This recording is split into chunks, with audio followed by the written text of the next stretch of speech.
We're here today at the 2011 Spring SIS-TECH meeting, and I'm here with Dr. E.Summers, who's going to talk about safe automation. Why don't you tell us about your presentation here, Angela? All right. Well, what we have here is the life cycle of safe automation, represented as the tree of safe automation. We have the low-hanging fruit, which satisfies the grandfather clause of PSM of the hazard analysis and the performance verification. Once we've completed these two steps, we document what's required from the process perspective related to the hazard analysis and the design basis necessary to satisfy that performance.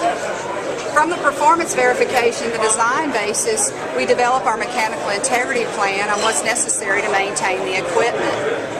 The hazard analysis that led to the process requirements yields operating procedures on how we cover safe automation and safe operation of the process.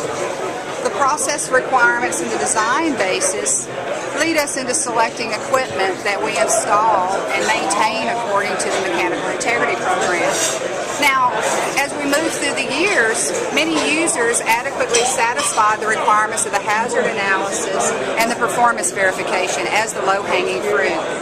The mid-hanging fruit we began working on really hard in the 2000s, and now our primary challenge in the 2010s is our reliability monitoring, ensuring that the equipment we installed are providing the performance we assumed, that we're closing the gaps associated with all of our analysis, and that our key performance indicators are showing us that we're getting things right. Now, Angela, does this concept and the application of what you're doing here, does it apply only to process units or production plants? Could it apply to just a single piece of equipment, let's say a desalinization RO or a pressure filtration system, or is it more suitable for more complicated processes? No, this actually applies to anything. I mean, you can apply this to things going on in your own home, on how to make sure that you're, deep frying that turkey in the backyard at Thanksgiving safely by doing a hazard analysis and understanding how well you want to control that process to ensure that it's safe, getting the right equipment, the right safety equipment out there should you have a problem, and then measuring that temperature of the turkey to make sure it's satisfactory. So this applies to anything: chemical plants, refineries, terminals, pipelines, and even home things that you're doing. What customer base have you had the most success with? Has it been in the refinery and petrochemical industry, or has it been somewhere else? Predominantly refining, petrochemical, chemical industry, because they are PSM regulated.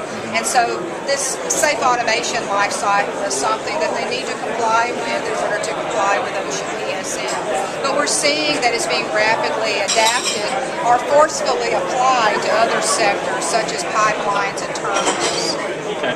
Is there any way to integrate some of these concepts with the actual control systems itself, with a Foxborough or an Allen Bradley or a Siemens? Do you work with actual control systems programmers and components vendors, or is this all a human activity that's not, that then it's applied by the engineers at the company to the actual control systems themselves?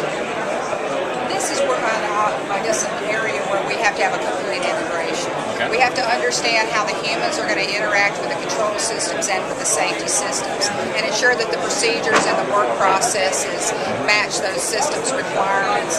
We need to make sure that the equipment supports what the people want the process to do, and that the operator understands how to interact with those systems to get the process to make the production they need. So it's definitely procedures and work processes, people, and procedures. It's the full triangle that's necessary.